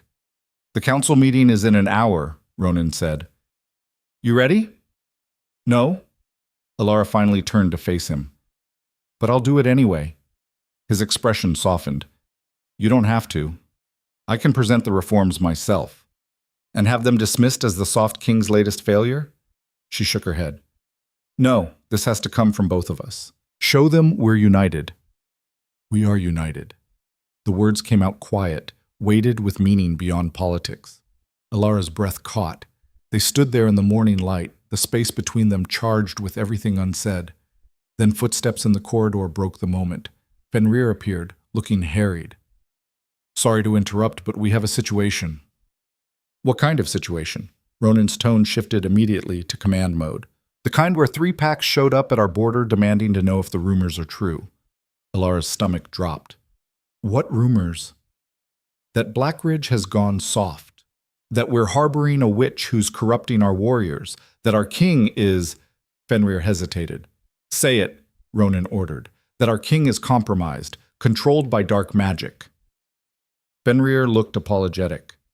"Darius has been spreading stories, turning the frontier against us." Of course he had. "How many warriors do they have?" Ronan asked. 50. Maybe more. They're calling for a demonstration of strength. Meaning they want us to prove we're still Blackridge. Ronan's jaw tightened. Which means blood, violence, everything we're trying to move past. Or, Elara said slowly, it means we show them something they've never seen before. Both men looked at her. "What are you thinking?" Ronan asked. "I'm thinking we give them their demonstration, just not the one they're expecting." An idea was forming, dangerous and possibly stupid. "How many of our warriors have I treated in the last 3 weeks?" Fenrir frowned. "Most of them. At least 60, maybe 70. "And how many came back after? Not for healing, just to be there." "All of them." Fenrir's expression shifted to understanding. "You want to show the other packs what we've become?" "I want to show them what strength actually looks like." Elara turned to Ronan. "Not the ability to endure pain, not the willingness to inflict it, but the courage to be vulnerable, to ask for help, to heal instead of break." Ronan stared at her for a long moment. Then slowly he smiled, a real smile that transformed his entire face. "That's either brilliant or suicidal. Can't it be both? With you, it usually is." He was already moving toward the door. "Fenrir, gather everyone in the main yard. All of them. Warriors, healers, children, everyone." "What should I tell them?" "Tell them," Ronan said, "that we're about to redefine what Blackridge means." An hour later, the entire pack stood assembled, while 3 foreign delegations watched from the fortress walls. Elara recognized the banners, Ironpaw, Stormcrest, and Shadowfen, all of them larger packs, all of them traditional, all of them deeply invested in the old ways, and all of them looking for any excuse to declare Blackridge weak. Elara stood on a raised platform beside Ronan, very aware of every eye on her. She'd dressed simply, healer's robes, no weapons, nothing to suggest power beyond what she carried in her hands. Ronan, by contrast, looked every inch the warrior king, but when he spoke, his voice carried not aggression, but certainty. 3 weeks ago, my brother tried to kill me. He used poison. He manipulated, lied, and nearly destroyed everything I've been trying to build. Ronan's gaze swept the assembled wolves. Some of you supported him. Some of you believed his vision of strength was the only way to survive. Silence. No one moved. But Darius was wrong. And so was our father before him. And so was every king who taught us that pain equals power, that mercy equals weakness, that the only way to survive is to destroy anything soft inside us. "Pretty words," a voice called from the Ironpaw delegation. "But words don't hold territory. Strength does." "You're right," Ronan nodded. "So let me show you strength." He turned to Elara. "Go ahead." This was it. The moment that would either prove their point or destroy any credibility they'd built. Elara stepped forward. 3 weeks ago, I was a debt payment. Expendable. Worthless. I expected to die here. Her voice carried across the yard. Instead, I found wolves who were hurting. Warriors carrying injuries they'd hidden for months, years. Children being trained past their breaking points. An entire culture bleeding from wounds it refused to acknowledge. She descended from the platform, walking among her packmates. So I started healing them, not just their bodies, their spirits. I created a space where it was okay to admit you needed help, where asking for healing wasn't shameful, where strength meant knowing your limits, not ignoring them. Elara stopped in front of a massive warrior, one of the first she'd treated. "Tell them what happened." The warrior hesitated, then spoke. "I had 3 cracked ribs and a torn shoulder. Been fighting through it for 2 months because admitting injury meant reassignment, meant being seen as weak. His voice roughened. The pain got so bad I couldn't sleep, couldn't eat, but I kept pushing because that's what we do in Blackridge. And then? Elara prompted. And then you fixed me in 20 minutes. The warrior looked at her with something like awe. Just fixed me, like it was nothing. And when I tried to thank you, you said I deserved to not hurt, that surviving wasn't the same as thriving. Murmurs rippled through the watching packs. Elara moved to another wolf, the young man whose shoulder she'd relocated. Your turn. I was terrified of you at first, he admitted. Thought healing was weakness. Thought accepting help meant I'd failed. He paused. But then I realized something. The strongest warrior isn't the one who can take the most damage. It's the one who knows when to stop taking damage and start fixing it. More murmurs, louder now. This is absurd, someone from Stormcrest shouted. You're teaching them to be soft. No, Ronan's voice cut through the noise. We're teaching them to be smart, to be sustainable, to build warriors who last decades instead of burning out in years. And how's that working? The Stormcrest representative challenged. Are your warriors weaker now, less capable? See for yourself. Ronan gestured to the training yard. Fenrir demonstration. What followed was the most impressive sparring session Elara had ever witnessed. Warriors moving with precision and power, pushing each other hard but not recklessly. When someone took a hit that looked bad, they called pause, got checked, then continued. No one hid injuries. No one fought through obvious damage just to prove a point. And somehow, impossibly, they were better for it. Faster, sharper, more focused. Because they weren't afraid. Your warriors look healthy, the Iron Paw leader admitted grudgingly. I'll give you that. But strength isn't just physical. It's mental, cultural. You've disrupted everything Blackridge stood for. Good, Elara said before Ronan could respond. Because what Blackridge stood for was slowly killing everyone in it. She walked to the center of the yard, addressing all three delegations directly. You want to know if the rumors are true? Yes, Blackridge has changed. We still train hard. We still produce some of the fiercest warriors on the frontier, but now we do it without destroying ourselves in the process. And you expect us to believe this makes you stronger? The Shadowfen representative sounded skeptical. I expect you to believe your own eyes. Elara gestured to the assembled pack. Look at them. Really look. Do they seem weak to you? Or do they seem like wolves who've finally figured out how to be both powerful and whole? The Shadowfen leader studied the crowd for a long moment. Then, unexpectedly, she laughed. I'll be damned, you actually did it. Did what? Ronan asked. Figured out what the rest of us have been too stubborn to admit. She descended from the wall, approaching the platform. That the old ways are breaking us. That we're losing warriors to injury, burnout, despair. That something has to change.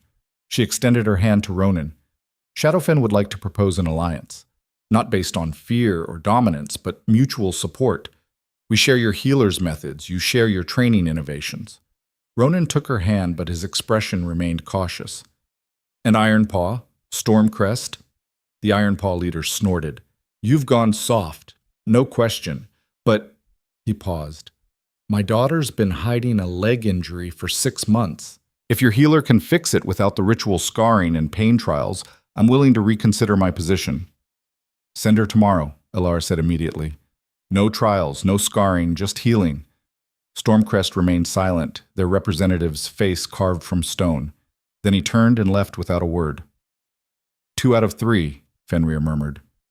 Not bad. Stormcrest will come around, the Shadowfen leader said. Or they won't. Either way, change is coming to the frontier. Better to be ahead of it than crushed by it. The delegations departed an hour later, leaving Blackridge Pack alone in the yard. For a moment, no one spoke. Then someone started clapping. Then another. Within seconds, the entire pack was cheering. Elara felt tears prick her eyes. They'd done it. Actually done it.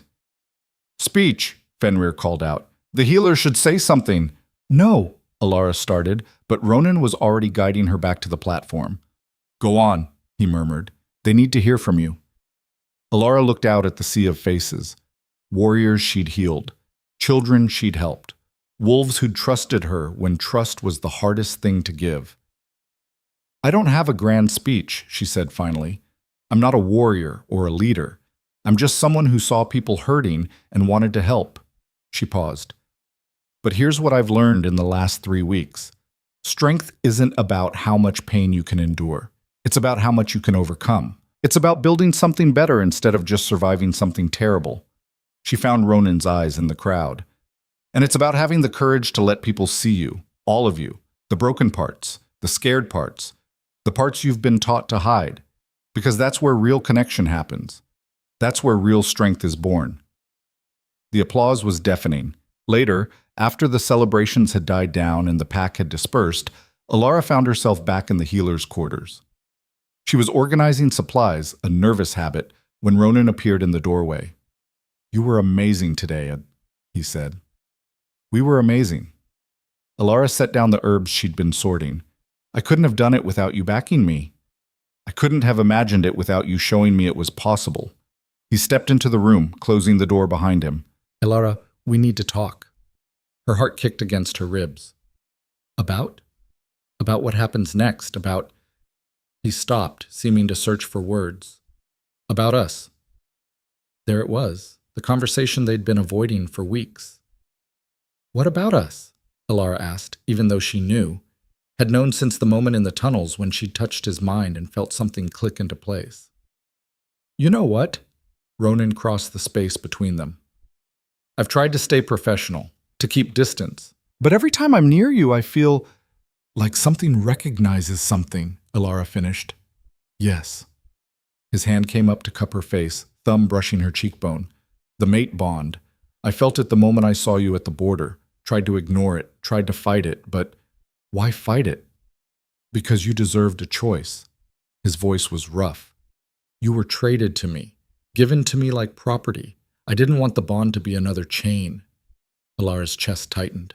"And if I choose you anyway? Then I'd be the luckiest bastard on the frontier." His other hand found her waist, drawing her closer. "But you need to understand what you'd be choosing. I'm not easy. I carry darkness. And even with your help, even with the beast integrated, I'm still someone trying to be better," Elara interrupted. "Still someone who chooses compassion over cruelty.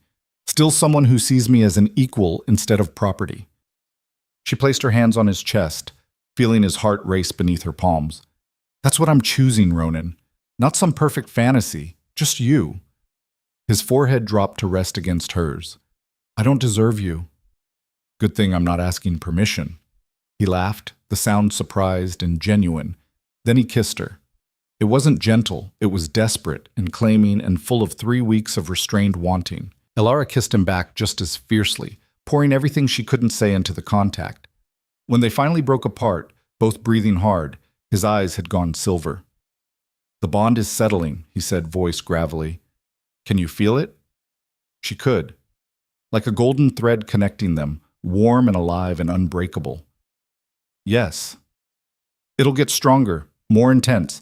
Eventually, we'll be able to feel each other's emotions, sense each other across distance." His hands tightened on her waist. "Are you sure about this?" "I've never been more sure of anything." Ronan kissed her again, slower this time, savoring. When he pulled back, his expression was soft in a way she'd never seen.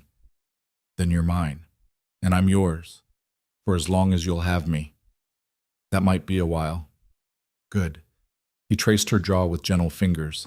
"Because I'm not letting you go." They stood there in the healer's quarters, wrapped around each other, while outside the fortress walls the sun set and the moon rose. The bond between them pulsed warm and steady, a promise of something neither had expected but both desperately needed. The next morning brought new challenges. Word had spread across the frontier about Black Ridge's transformation, and reactions were mixed. Some packs sent envoys seeking alliances, others sent threats. Darius reportedly was gathering supporters for some kind of retaliation. But inside Black Ridge, changes continued. The training yards were reorganized to include healing stations. Warriors were encouraged to report injuries immediately rather than hide them. Children's training was restructured to build strength without breaking spirits. And Elara's healer's quarters became the heart of it all, a place where wolves came not just for physical healing, but for the quiet acknowledgement that pain wasn't weakness, that needing help was human. Well, wolf. Whatever. "We need more healers," Elara told Ronan one evening as they reviewed the day's injuries. I can't keep up with demand. I've been thinking about that. Ronan set down the report he'd been reading. What if we started training them? Not everyone has your gift, but basic healing knowledge. That could be taught. A healer corps. Elara felt excitement kindle in her chest. Warriors who can also heal, wolves who understand both sides. Exactly. He pulled her into his lap, and she went willingly, settling against his chest. We could make it part of standard training. Every warrior learns basic medicine, field healing, triage. Darius would have called that weakness. Darius was an idiot. Ronan's arms tightened around her. This is practical. Warriors who can heal themselves and each other last longer. Fight better. Build loyalty that goes beyond fear. Elara twisted to look at him. You've really thought this through. I've had good inspiration. He kissed her temple. Plus, watching you work has taught me something. Healing isn't passive. It takes strength, skill, courage, all the things we value in warriors. Are you saying I'm a warrior? I'm saying you're the strongest person I know. His voice was serious. You came into an enemy fortress with nothing but your gift and your stubbornness, and you changed everything. That's not weakness, Elara. That's power. She didn't know what to say to that, so she kissed him instead. They were still tangled together when Fenrir knocked on the door. Sorry to interrupt, he called, but we have visitors, the kind you're going to want to see. Ronan groaned but released Elara. This better be good. It was. In the main hall stood a delegation from Silverpine, Elara's former pack, the wolves who'd sold her. Her blood ran cold. At the head of the delegation was Alpha Thane, older, grayer, but with the same cold eyes that had looked at her like property 3 months ago. Ronan Kyle, Thane said formally. We come seeking audience. You come seeking something, Ronan corrected, his tone icy. What? Thane's gaze found Elara. Something flickered in his expression. We come to retrieve what was ours. The debt is settled. The contract complete. We want Elara Voss returned. The hall went deadly silent. Elara felt rage and fear war in her chest. They wanted her back. After everything they'd done, everything they'd put her through, they wanted her back. No. Ronan's voice was flat. Final. The contract stated a life for a debt. The life was given. The debt was paid. Ronan stepped forward, and every wolf in the hall tensed. Elara Voss belongs to Blackridge now. She's under my protection. Under my... He paused, significant. Claim. Thane's eyes widened. The mate bond. Yes. You bonded with a debt payment? Thane sounded incredulous. I bonded with the strongest, bravest, most extraordinary wolf I've ever met. Ronan's hand found Elara's, squeezed. And if you think I'm giving her up, you're insane. We didn't come to fight, Thane said quickly. We came to renegotiate. There's nothing to negotiate. Please. The word seemed to cost Thane dearly. Just hear us out. Ronan looked at Elara. Your call. She wanted to say no. Wanted to throw them out, make them feel even a fraction of the helplessness they'd made her feel, but something in Thane's expression stopped her. Not remorse exactly, but something close to it. 5 minutes, she said. Thane nodded. Silverpine is dying. Half our pack has left in the last 2 months. The other half is barely holding on. We're losing warriors to injuries we can't treat, losing children to training methods that break more than they build. He paused. Word reached us about what you've done here, about the changes, and we want that. You want me to come back and fix your pack? Elara couldn't keep the bitterness from her voice. After you starved me, chained me, and sold me? I know what we did was wrong. Thane's voice was quiet. I know we don't deserve your help, but our pack is full of wolves who had nothing to do with those decisions. Children, families. They shouldn't suffer because their leaders were cowards. He's right, Fenrir murmured, as much as I hate to admit it. Elara looked at Ronan. Through the bond, she felt his steady support, his willingness to back whatever she decided. I'll help you, she said finally, but not the way you want. Thane frowned. What do you mean? I I'm not coming back to Silverpine. I'm staying here, with my mate, with my pack. Elara's voice strengthened. But I'll send healers. I'll share knowledge. I'll help you build something better. On one condition. Name it. You dismantle the debt system. No more selling pack members to settle obligations. No more treating wolves like currency. Elara stepped forward, and Thane actually backed up.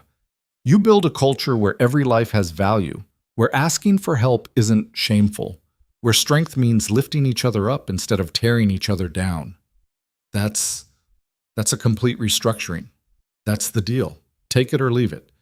Thane looked at his delegation. Quiet conversations happened in whispers. Then he turned back to Elara. We'll take it. He extended his hand. And we're sorry. For what we did to you. For all of it. Elara didn't take his hand. I don't forgive you. I might never forgive you. But I won't let innocent wolves suffer because of your mistakes. She paused. Send a delegation in 2 weeks. We'll start the training then. Thane withdrew his hand, nodded, and led his wolves out. When they were gone, Elara sagged against Ronan. Did that actually just happen? You just negotiated a cultural revolution in your former pack while refusing to forgive the bastards who hurt you. Ronan sounded impressed. Yes, it happened, and it was magnificent. I feel like I'm going to be sick. That's normal. He turned her to face him. You realize what you just did? What this means? That I'm an idiot who can't say no to people who need help? That you're starting a movement. Ronan's eyes were bright. Blackridge changed. Now Silverpine will change. And when other packs see it working, they'll want to change too. You're reshaping the entire frontier. The weight of it hit Elara all at once. She'd come here expecting to die. Instead, she was changing the world. I can't do this alone, she whispered. Good thing you don't have to. Ronan pulled her close, and through the bond she felt his absolute certainty, his faith in her. We do this together, you, me, Fenrir, everyone who believes there's a better way. What if we fail? Then we fail trying to build something beautiful instead of maintaining something broken.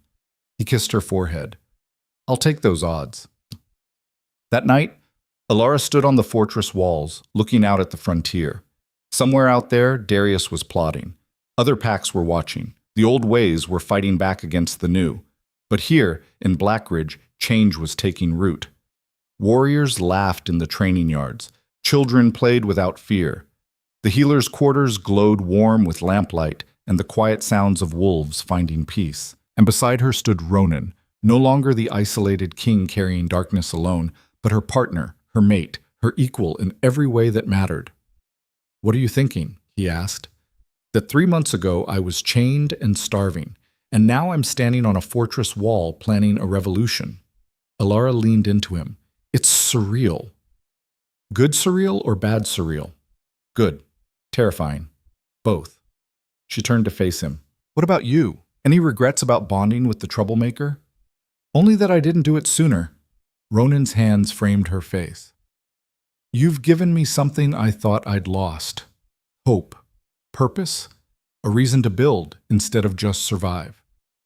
We're going to have to fight for this. You know that. I know. His smile was fierce. And I'm ready. They kissed under the moonlight, two wolves who'd been broken in different ways finding wholeness in each other. Around them, the fortress hummed with new life, with possibility. The frontier was changing, and they were leading the way. The attack came 6 weeks later, in the dead hours before dawn, when the world was caught between darkness and light. Elara woke to the sound of warning bells, and Ronan already moving, pulling on clothes and weapons with practiced efficiency. Through the bond, she felt his alertness spike into something sharp and predatory. What's happening? She was on her feet, reaching for her healer's pack out of instinct. Border breach. Multiple hostiles. Ronan buckled his sword belt. Stay here. Lock the door. Don't open it for anyone but me or Fenrir. Like hell! Elara was already dressed, slinging her pack over her shoulder.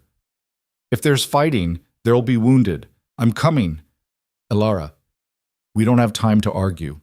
She grabbed his hand, squeezed once. Together, remember? His expression shifted from protective to resigned. Stay behind me. And if I tell you to run, you run. Same to you. They ran through corridors already filling with warriors, everyone moving with purpose toward their assigned positions. The training they'd implemented over the last weeks showed no panic, no chaos, just coordinated response. Fenrir met them at the main gate, his face grim. It's Darius. He's got maybe 40 wolves, all of them outcasts and exiles. They breached the east wall. Casualties? Ronan demanded. 3 wounded, none critical, but Elara, there's something else. Fenrir's voice dropped. He's asking for you specifically. Says he'll withdraw if you come out and face him. It's a trap, Ronan said immediately. Obviously. Elara's mind raced. But he'll keep attacking until I show. Better to control when and where it happens. Absolutely not. Ronan, I said no. His hand found her arm, gripped tight enough to hurt. You're not going out there to be bait. Then what? We let him tear apart everything we've built because I'm too scared to face him? Elara pulled free. That's not who I am. That's not who we are. Through the bond, she felt his fear war with his pride, his need to protect her battling against his knowledge that she was right. If you go, he said finally, I go with you. That's what he wants, to draw you out, make you lose control again. Then he'll be disappointed. Ronan's eyes met hers, and she saw the change in him, the integration she'd helped create, the beast and the man working together instead of fighting. Because I'm not the same wolf I was 6 weeks ago. They emerged from the fortress together, Fenrir and 24 warriors flanking them. Dawn was breaking, painting the sky in shades of blood and gold. On the ridge beyond the training yard, Darius waited with his assembled force. He looked different, thinner, harder. The exile had carved away everything soft, leaving only sharp edges and bitter resolve. Brother, Darius called out, and the little healer who thinks she can change the world. How touching. What do you want, Darius? Ronan's voice carried across the distance. What I've always wanted, Blackridge, the throne, everything you stole from me. Darius descended the ridge slowly. But I'm willing to make a trade. I'm listening. Her, Darius pointed at Elara, the witch who corrupted you. Give her to me and I'll leave. You can keep your soft little kingdom. I'll take my wolves and go. No, Ronan said flatly. I wasn't asking. Darius's hand moved and something was dragged forward. Elara's breath stopped.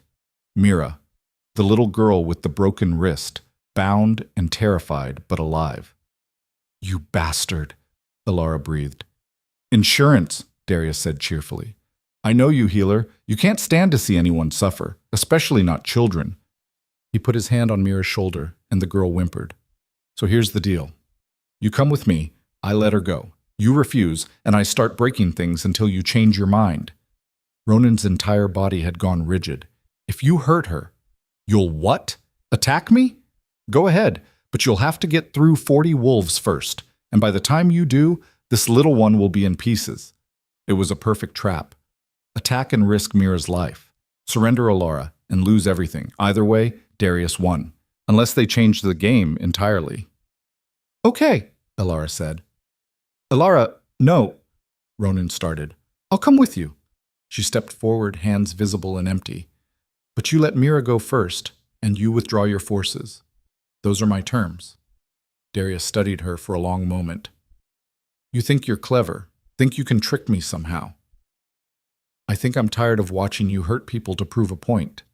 Elara kept walking, closing the distance between them. So yes, I'll trade myself for her. Because that's what actual strength looks like.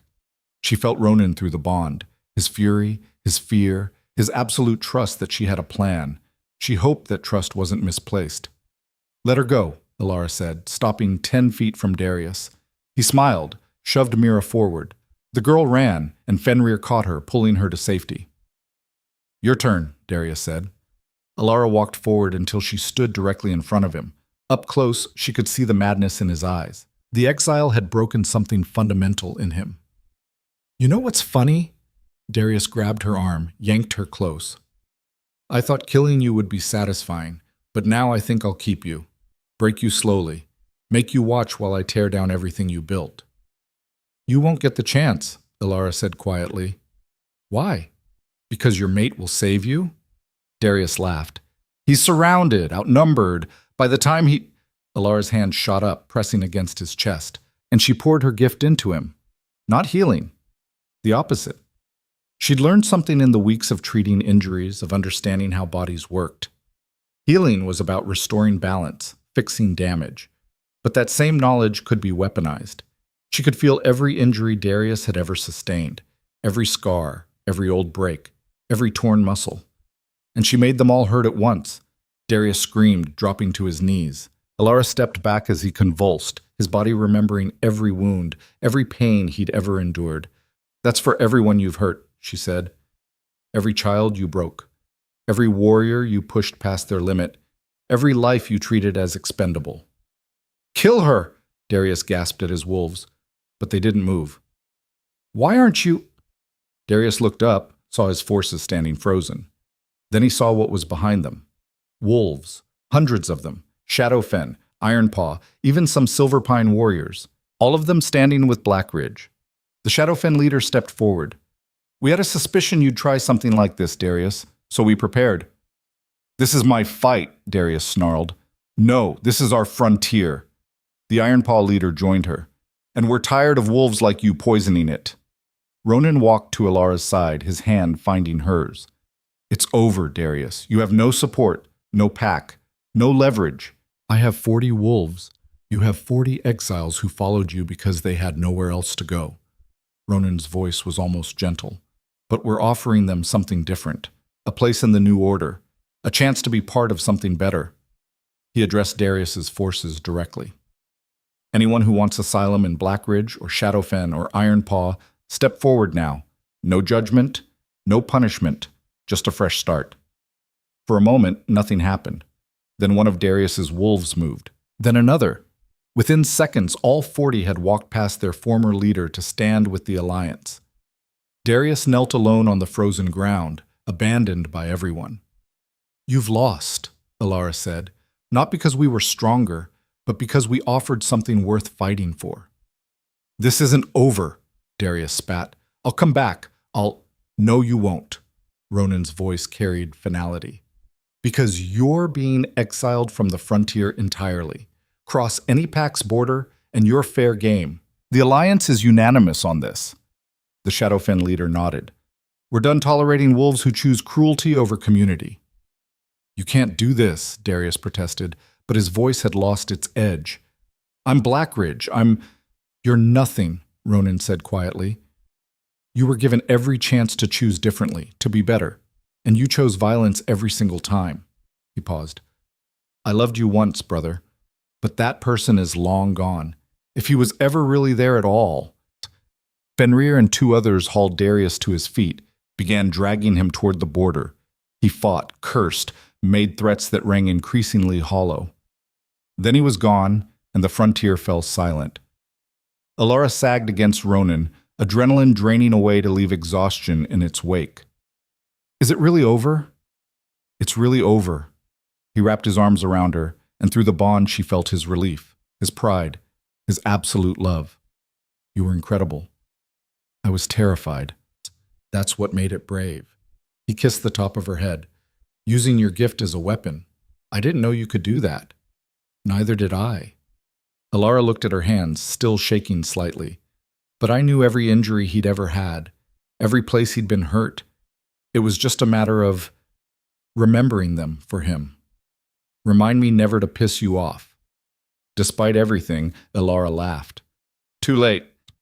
The assembled packs began to disperse, the Shadowfen and Ironpaw leaders promising to return in a week to formalize the alliance. The former exiles were integrated into various packs, given assignments and welcomed with cautious optimism. And Blackridge began to settle back into its new normal. 3 months later, Elara stood in what had been the old execution chamber, now converted into a training facility for healers. 15 wolves sat in a semicircle, taking notes as she demonstrated proper wound treatment. The key is understanding what the body wants to do anyway, she explained, healing a practice injury on a volunteer. You're not forcing it, you're just helping it along. What if the injury is too severe? One student asked. Then you stabilize and get them to someone more experienced. Elara released the volunteer's arm, now fully healed. There's no shame in knowing your limits. Better to ask for help than make things worse. After the class, she found Ronan waiting outside, leaning against the stone wall with the kind of casual grace that still made her heart skip. "How'd it go?" he asked. "Good. They're learning fast." Elara took his offered hand. 3 of them will be ready for field placement next month. "That's incredible." He pulled her close as they walked. "We've got news from Silverpine. They've implemented the full restructuring. Debt system is gone. Children's training has been reformed. They're asking if we can send more healers. We can spare 2, maybe 3. Already arranged it." Ronan's tone was satisfied. "Also, Stormcrest sent an envoy. Seems they're finally ready to talk." Elara stopped walking. "All of them? The entire Frontier Alliance?" "Not yet, but close." He turned to face her. "What you started here, what we built together, it's spreading faster than anyone expected. Wolves are choosing community over cruelty, healing over hurting." "We're changing the world," Elara said softly. "You're changing the world. I'm just along for the ride." "Liar." She kissed him, quick and fierce. "We're doing this together." They continued walking through the fortress that had become home, past training yards where warriors sparred and laughed, past the healing quarters where injured wolves received treatment without shame, past children playing without the shadow of fear. Everything was different now. Better. Not perfect. Nothing was ever perfect, but healing in ways that mattered. That night, under the full moon, the entire pack gathered for a ceremony. Elder Morna, recovered from Darius's attack and more formidable than ever, stood on the platform where trials had once been held. "Tonight," she announced, "we formalize what has already become truth. Elara Voss is no longer a debt payment, no longer an outsider. Tonight, she becomes what she has always been in her heart." Elara stepped forward, Ronan at her side. "Do you accept the responsibilities of Pack?" Morna asked. "To protect, to serve, to build something greater than yourself?" "I do," Elara said clearly. "Do you accept the bonds of mate and equal, to stand beside your king not as property but as partner?" "I do." "Then by the power vested in me by time and tradition, I name you Elara Voss Kael, Queen of Black Ridge, healer of the frontier. And the wolf who taught us all that true strength lies not in enduring pain, but in having the courage to heal it." The pack erupted in cheers. Ronan pulled her into his arms, kissed her in front of everyone, and through the bond, Elara felt his joy like sunlight. "Queen," he murmured against her lips. "How does it feel?" "Terrifying. Amazing. Right." She pulled back to look at him. "How does it feel to have a queen who won't do what she's told?" "Like everything I never knew I needed." His smile was brilliant. "Though I should warn you, the council meetings are incredibly boring. I've sat through your training reports. I think I can handle it." They spent the rest of the evening celebrating, eating, drinking, accepting congratulations from packmates who'd become friends, from allies who'd become family. Mira presented Elara with a flower crown made of winter blooms, her young face serious with importance. "You saved me," the little girl said. "Now I'm going to be a healer too, so I can save people like you did." Elara's eyes burned with tears. "You'll be amazing." "I know." Mira grinned, gap-toothed and confident, then ran off to join the other children. "She's got your attitude," Ronan observed. "Poor thing." As midnight approached, they slipped away from the celebration, finding their way to the fortress walls.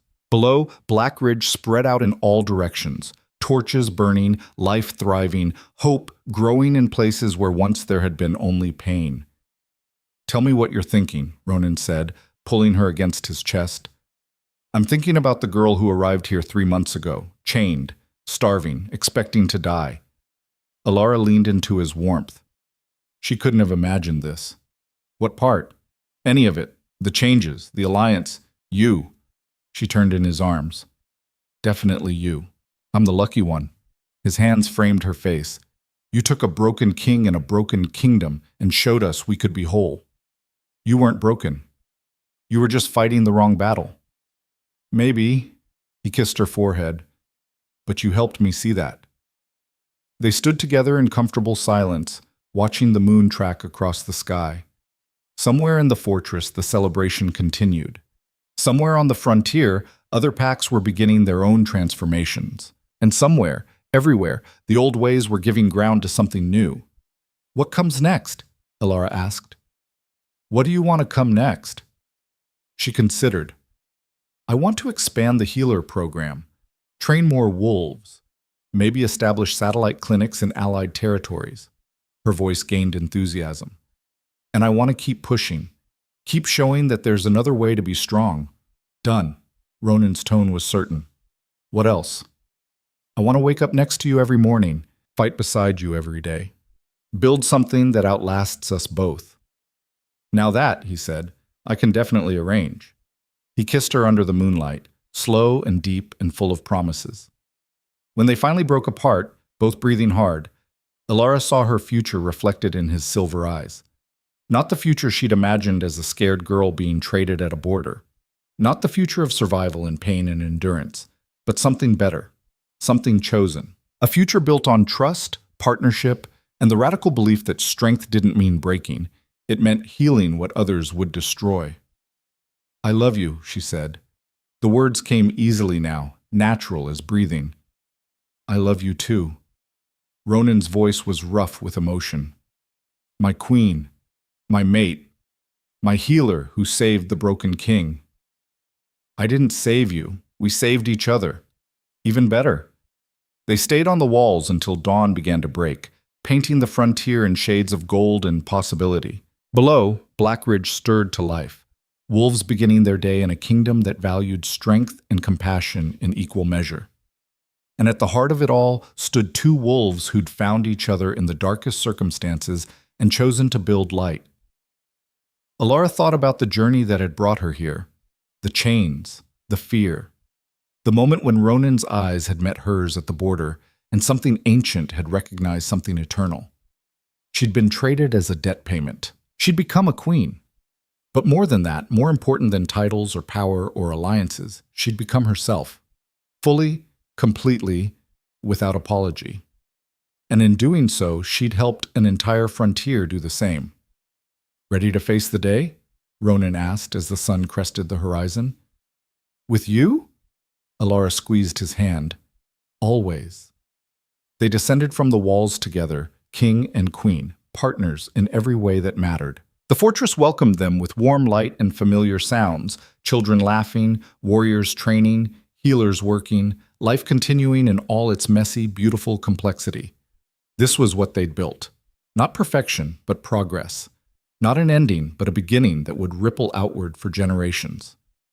Elara had arrived at Blackridge expecting death.